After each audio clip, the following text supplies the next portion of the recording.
સુરેન્દ્રનગર જિલ્લા DSP doctor Girishkumar પંડ્યાના કહેવાતા વહીવટદારોના રાજમાં અસામાજિક તત્વો બન્યા બેખૌફ. દેશી વિદેશી દારૂના અડ્ડાઓ અને અસામાજિક તત્વોને લીલી ઝંડી મળી હોવાની થતી ચર્ચાઓ. વહીવટદારોના રાજમાં અસામાજિક પ્રવૃત્તિઓમાં વ્યાપ વધારો થતો હોવાની જાગૃત નાગરિકોની ઉઠી ફરિયાદો. સુરેન્દ્રનગર જિલ્લામાં ડીએસપી તરીકે ડોક્ટર ગિરીશકુમાર પંડ્યા આવ્યા છે ત્યારથી જિલ્લામાં અસામાજિક પ્રવૃત્તિઓ જેવી કે જુગારના અડ્ડાઓ, દેશી વિદેશી દારૂના અડ્ડાઓ, ક્રિકેટનો સટ્ટો, ખનીજ ચોરી જેવી અનેક પ્રવૃત્તિઓ ચાલી રહી છે. તે અંગેની જિલ્લામાંથી વ્યાપક ફરિયાદો અને ખાનગી બાતમીઓ મળી રહી છે.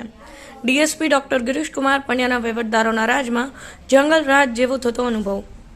ખાલી બોટલોની જેમ પેટ્રોલિંગ કરી પાછળના બારણે રક્ષણ આપી ગુનાહિત કૃત્યો કે પોલીસ વ્યવસ્થા સુધારી શકાય ખરું? સમાચારો પણ વારંવાર અખબારોમાં પ્રસિદ્ધ થઈ ચૂક્યા છે. તેમજ જે તે પોલીસ સ્ટેશનના જવાબદાર અમલદાર અને સ્ટાફ કર્મીઓને પણ અસામાજિક પ્રવૃત્તિઓ અંગે જાણકારી હોવા છતાં પણ જિલ્લા અને શહેરના અસામાજિક પ્રવૃત્તિઓ ચલાવનારા તત્વો સામે પોલીસ સ્ટેશનના અમલદારો કે સ્ટાફ કર્મીઓ કડક હાથે કેમ નથી લેતા? તેનું કારણ એવું શું છે?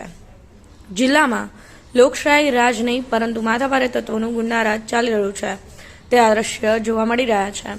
અસામાજિક તત્વોની પ્રવૃત્તિઓ જિલ્લામાં જાહેરમાં પ્રજાને અડચણરૂપ બની રહી છે, જેથી દેશી વિદેશી દારૂ, જુગાર, ક્રિકેટ, સટ્ટો, ખનીજ ચોરીની અસામાજિક પ્રવૃત્તિઓ ખુલ્લેઆમ ચાલી રહી છે. જિલ્લાના તાલુકાઓમાં ચાલતી અસામાજિક પ્રવૃત્તિઓ અંગે અનેક વખત સમાચારો પ્રસિદ્ધ થઈ ચૂક્યા છે. તેમ છતાં પણ પોલીસ તંત્ર દ્વારા કોઈ કાર્યવાહી ન થતાં લોકો આકુળ વ્યાકુળ બન્યા છે. જે તે પોલીસ સ્ટેશનમાં નાના નાના કેસ બનાવવામાં આવી રહ્યા છે, પરંતુ આ સામાજિક પ્રવૃત્તિઓ ચલાવનારા તત્વો સામે જે તે પોલીસ સ્ટેશન હેઠળ આવતા વિસ્તારોમાં અમલદારો અને સ્ટાફ કર્મીઓ દ્વારા કેમ લાલાક કરવામાં આવતી નથી, તેની સામે સવાલ ઉઠવા પામ્યા છે.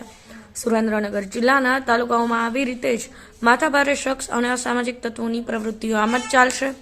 શું સુરેન્દ્રનગર જિલ્લા પંથકની પ્રજાને આ બધું મૂંગા મોઢે જ સહન કરવું પડી રહ્યું છે? શું રાજકોટ અને સુરેન્દ્રનગર રેન્જ આઈજી જિલ્લાની પ્રજાને સુખ શાંતિ નહીં આપી શકે તેવી વ્યવસ્થા દેખાઈ રહી છે? શું જિલ્લા પંથકમાં ગેરકાયદેસર રીતે ખુલ્લેઆમ દેશી વિદેશી દારૂના અડ્ડાઓ તેમજ જુગારના અડ્ડાઓ, ક્રિકેટના સટ્ટાઓ, જુગાર તથા ખનીજ ચોરી જેવી પ્રવૃત્તિઓ ક્યારેય બંધ નહીં કરાવી શકે? શું જે તે પોલીસ સ્ટેશનના જે તે અમલદારોને જિલ્લામાં અસામાજિક પ્રવૃત્તિઓ ચલાવનારા તત્વો સામે પગલાં ભરતા કોઈ રોકી રહ્યું છે? આ ઉપરાંત જિલ્લા ડીએસપી ડોક્ટર ગિરીશકુમાર પંડ્યા તેમના વહીવટદારોના રાજમાં સુરેન્દ્રનગર જિલ્લાના તોડપાણીના પોલીસ સ્ટેશન બની ગયા હોય તેવા તર્ક વિતર્ક સાથે સવાલો ઊભા થયા છે, જેના કારણે સાચા માણસો પણ પોલીસ સ્ટેશનના પગથિયા ચડતા નથી. જિલ્લામાં ખુલ્લેઆમ ચાલતા દેશી દારૂ, ઇંગ્લિશ દારૂ, જુગારના અડ્ડા, ખનીજ ચોરી, સટ્ટાનું દૂષણ પ્રજા માટે ત્રાહિમામ કેન્દ્ર બન્યા છે. ત્યારે તમારે ફરિયાદો કે અરજીઓ કરવી હોય તો પણ રૂપિયાનો વ્યવહાર કરવો પડે છે. ફરિયાદો કર્યા પછી જો સામેની વ્યક્તિઓ ફરિયાદી કરતાં વધારે પૈસા આપે તો ફરિયાદીને જ તોમતદાર યાન કેન પ્રકારે બનાવી તેની પાસેથી પણ મોટો તોડ કરવામાં આવે છે. સત્તા આગળ શાણ પણ નકામું એ કહેવતનો અનુભવ કરવો હોય તો રૂબરૂ મુલાકાત લેવી પડે. ડીએસપીના વહીવટદારો સામાજિક પ્રવૃત્તિઓ માટેનું કેન્દ્ર બન્યા. મુલાકાત કરો એટલે ખ્યાલ આવી જશે. કેટલીક વાર પોલીસ સ્ટાફ માણસોને પૂછવામાં આવે છે કે આટલા બધા તોડ પાણીના રૂપિયા ભેગા કરીને તમે શું કરો છો? ત્યારે જાણવા મળે છે કે અમે ઉપર સુધી બધાઈને સાચવવા પડે છે. જો આ સત્ય હોય તો પ્રજાને ન્યાય પાયાથી નહીં મળે.